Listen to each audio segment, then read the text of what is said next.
Welcome back साथियों, मैं जुगल आर्य आप सभी का एक बार और अपने YouTube चैनल में हार्दिक स्वागत करता हूं। यदि अभी तक आपने हमारे चैनल को सब्सक्राइब नहीं किया है तो चैनल को सब्सक्राइब कर दें, बेल आइकन को प्रेस कर दें ताकि नए वीडियोस की अपडेट आपको मिलती रहे।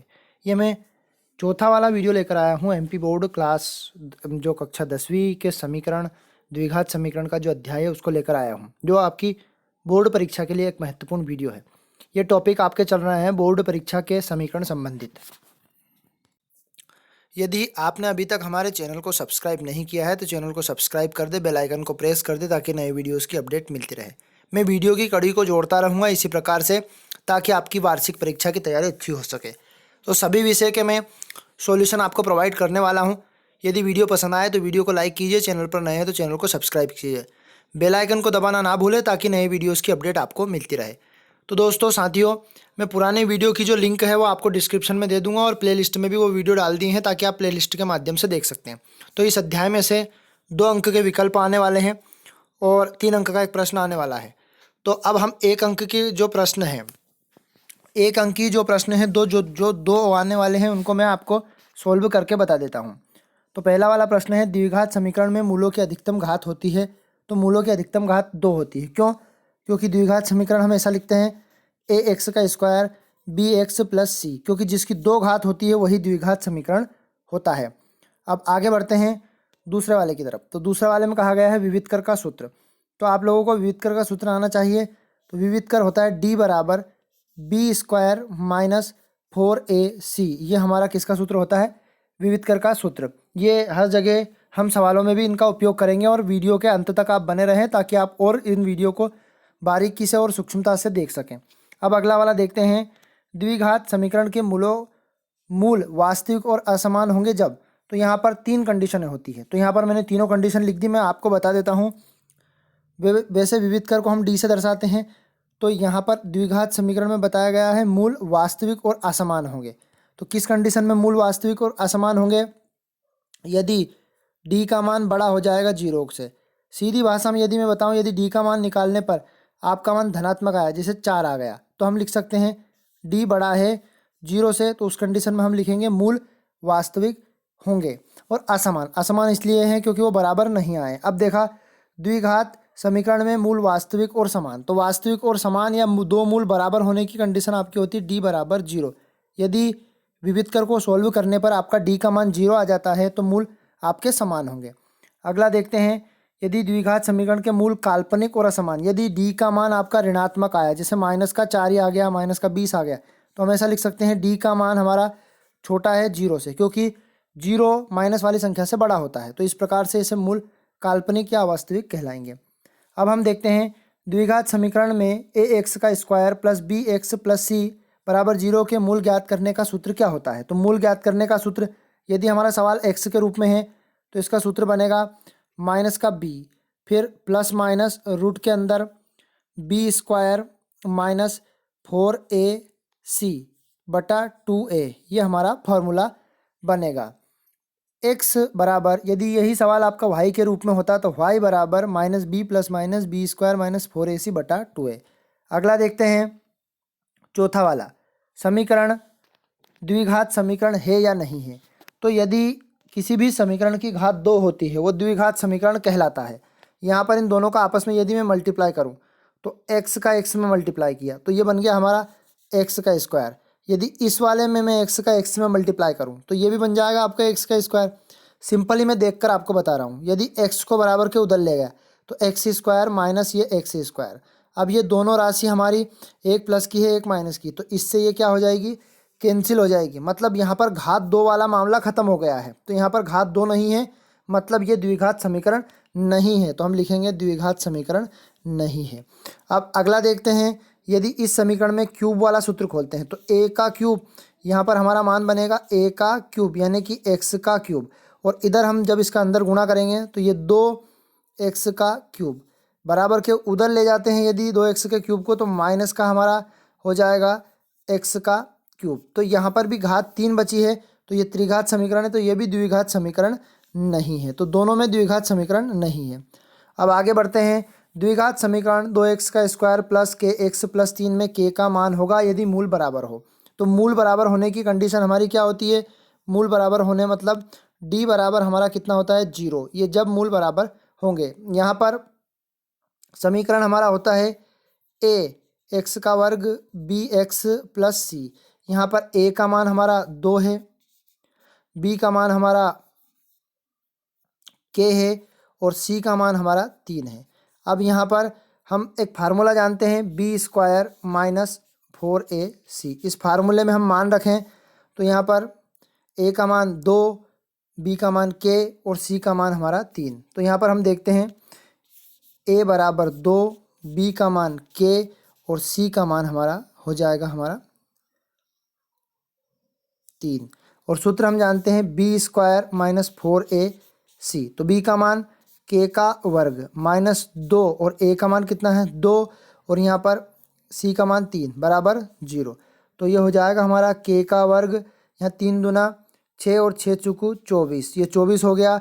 24 को बराबर के उधर लाएंगे तो वहाँ का हो जाएगा प्लस का हो जाएगा। 24 प्लस का हुआ इधर आया तो यहाँ पर k का वर्ग बराबर हमारा 24 का हो जाएगा। 24 पे यहाँ पर लग जाएगा रूट और इसको यदि हम टुकड़े करेंगे तो कितनी बार टुकड़े होंगे, ये 2 12 बार कट जाएगा, फिर 12 2 से 6 बार कट जाएगा, फिर 2 से और ये फिर 3 बार, मतलब 2 दूने 4 दूना 8 8 3 24, 1 2 का जोड़ा बन जाएगा, 2 यहाँ बाहर निकल जाएगा और 3 दूने 6। तो के का मान कितना आया हमारा 2√6। तो एक शब्द में उत्तर था ये, या एक वैकल्पिक प्रश्न था, तो इसका आंसर आया हमारा 2√6। अब हमने यहाँ पर 1 नंबर के वैकल्पिक प्रश्न इस चैप्टर में से किस प्रकार से बन सकते हैं और किस प्रकार के फार्मूले बनते हैं द्विघात समीकरण। अब हम इसमें से 3 नंबर में आने वाले प्रश्न देखते हैं। तो यहाँ पर भी के का मान ज्ञात करने वाला एक सवाल है।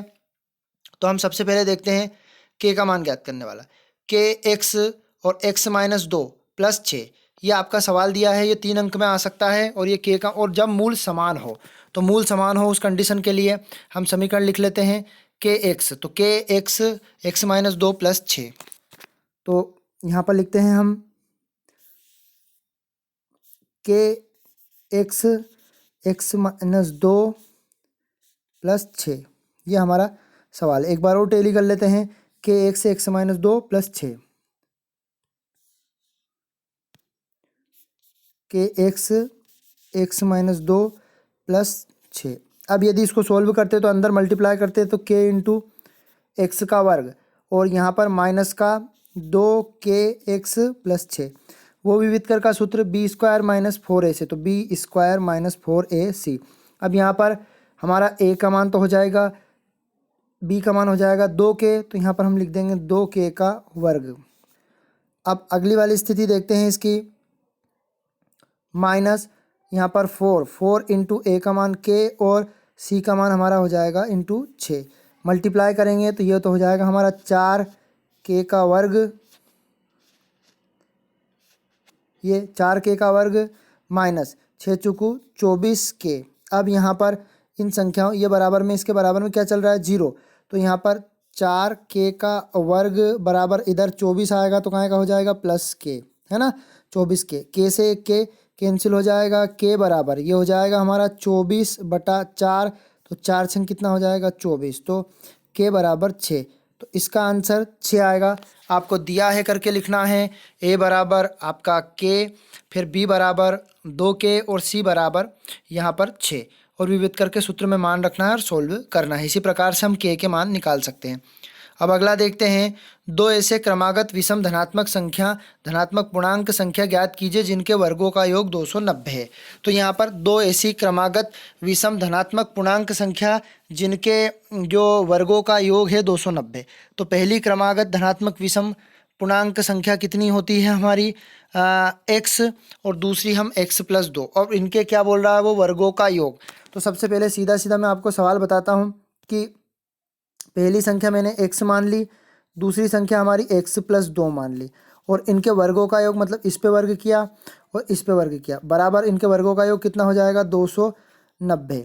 तो ये k का x का वर्ग, फिर यहाँ a का वर्ग, तो a का वर्ग यहाँ x का वर्ग, फिर b का वर्ग मतलब 2 दूना 4, फिर यहाँ पर 2 इंटू 2, 2 दूना 4x, ये हो जाएगा और ये हो जाएगा हमारा 290।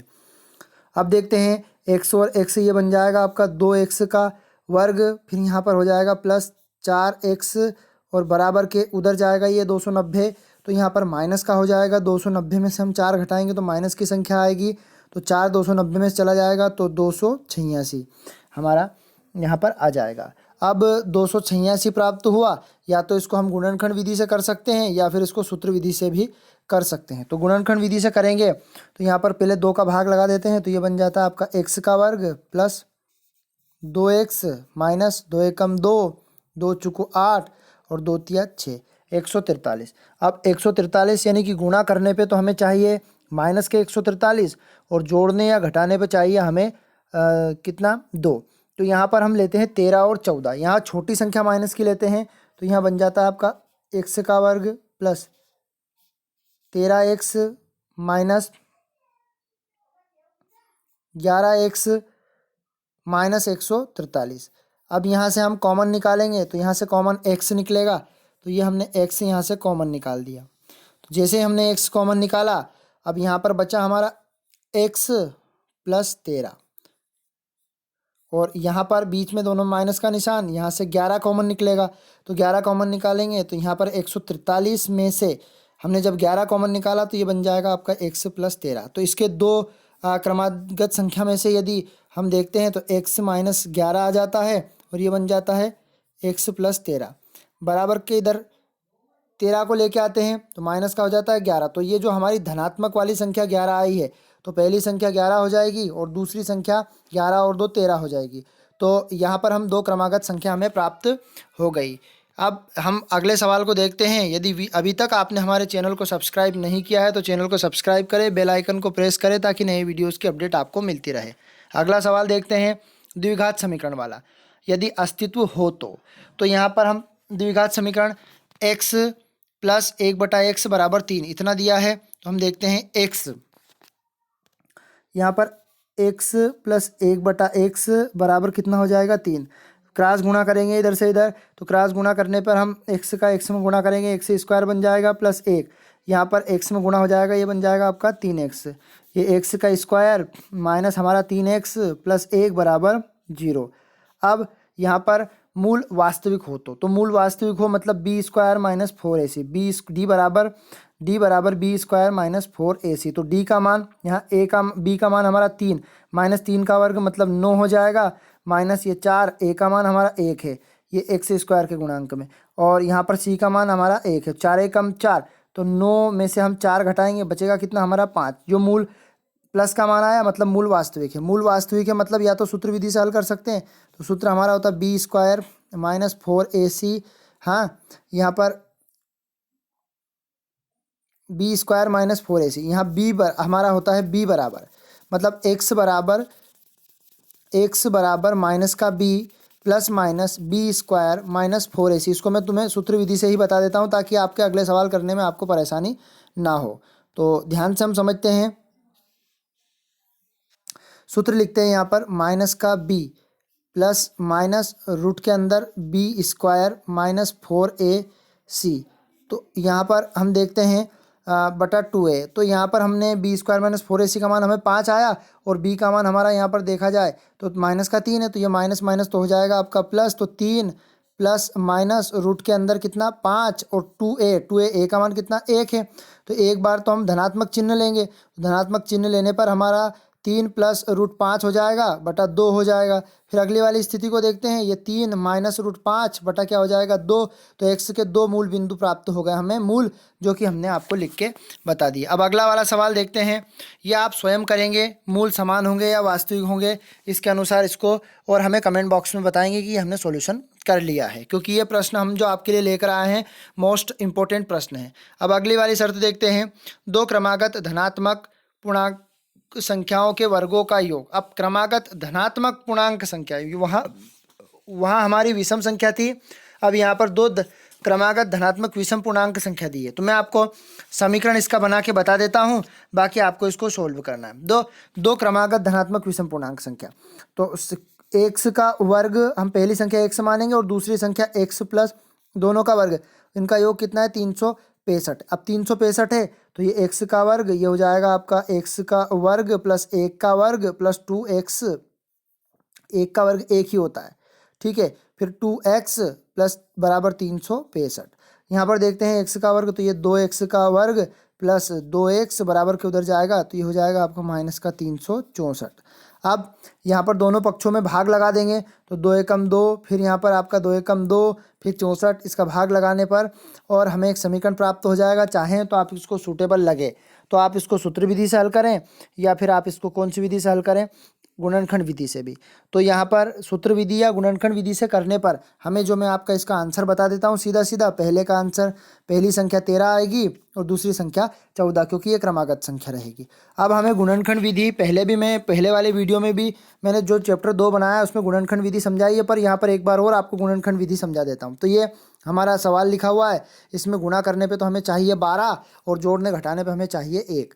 तो यहाँ पर हम देखते हैं 6x का वर्ग माइनस 4, 4 3 12, तो ये 4x यहाँ पर हो जाएगा, और ये प्लस 3x, 4 3 12 और 4 में से 3 गया और ये माइनस का 2। अब यहाँ से हम कॉमन क्या निकालते हैं, 2 यहाँ से कॉमन निकल जाएगा, 2x कॉमन निकला तो यहाँ बचेगा 3 दूना 6, तो ये x निकल गया, ये x बचा और यहाँ से हमारा 2 बचा, तो यहाँ पर 2 लिख देंगे। प्लस यहाँ से कुछ भी कॉमन नहीं निकलेगा तो 1 कॉमन निकल जाएगा, 3x माइनस 2। तो गुणनखंड ज्ञात करना केवल और मूल ज्ञात करने, तो यहाँ पर हम लिख सकते हैं इसको 2x प्लस 1, और यहाँ पर कोष्टक के अंदर हो जाएगा आपका 3x माइनस 2 बराबर चल रहा है हमारा 0। तो ये हो जाएगा आपका 2x और प्लस 1 बराबर 0, और यहाँ कामा लगा दिया, फिर 3x माइनस 2 बराबर 0। अब अगला देखते हैं, इसमें 2x बराबर किधर आएगा, तो ये काय का हो जाएगा माइनस का, तो x बराबर माइनस का 1/2, और इसी प्रकार ये भी हो जाएगा आपका प्लस जाएगा, तो ये हो जाएगा 3/2। तो ये आपका सवाल हुआ, इसका सॉल्यूशन हमने बता दिया। अब यहाँ पर ये सवाल आप स्वयं करें, बहुत इंपॉर्टेंट सवाल है जो कि आपकी परीक्षा की दृष्टि से। तो यहाँ 8 दूने 16 बन जाएगा, इसको समीकरण बनाएंगे तो माइनस का ये 8x बन जाएगा, प्लस का 1 बन जाएगा बराबर 0, यानी कि गुणा करने पे तो 16 और जोड़ने या घटाने पर कितने आने चाहिए, 8। तो कौन सी संख्या हो सकती है ऐसी, आप स्वयं दिमाग लगाएं, जजमेंट लगाएं, आपका सवाल आसानी से बन सकता है। तो यहाँ पर गुणा करने पे 16 और यहाँ पर कितना, तो ये संख्या आप आराम से बनाएं और देखें, सवाल को हल करें। मैं क्योंकि एक सवाल 2 सवाल आपके होमवर्क के रूप में। तो साथियों, इस वीडियो में हमने अध्याय 4 को समझा, जो कि किस प्रकार से आपकी बोर्ड परीक्षा में ये प्रश्न आने वाले हैं और कितने अंक के आने वाले हैं, ये मैंने ब्लूप्रिंट के हिसाब से आपको बताया। यदि आपको वीडियो हमारा पसंद आए तो वीडियो को लाइक कीजिए, चैनल पर नए हैं तो चैनल को सब्सक्राइब कीजिए, बेल आइकन को दबाना ना भूलें, ताकि आपको नए वीडियोज़ की अपडेट आपको मिलती रहे। Please do like, share and subscribe my channel. जय हिंद।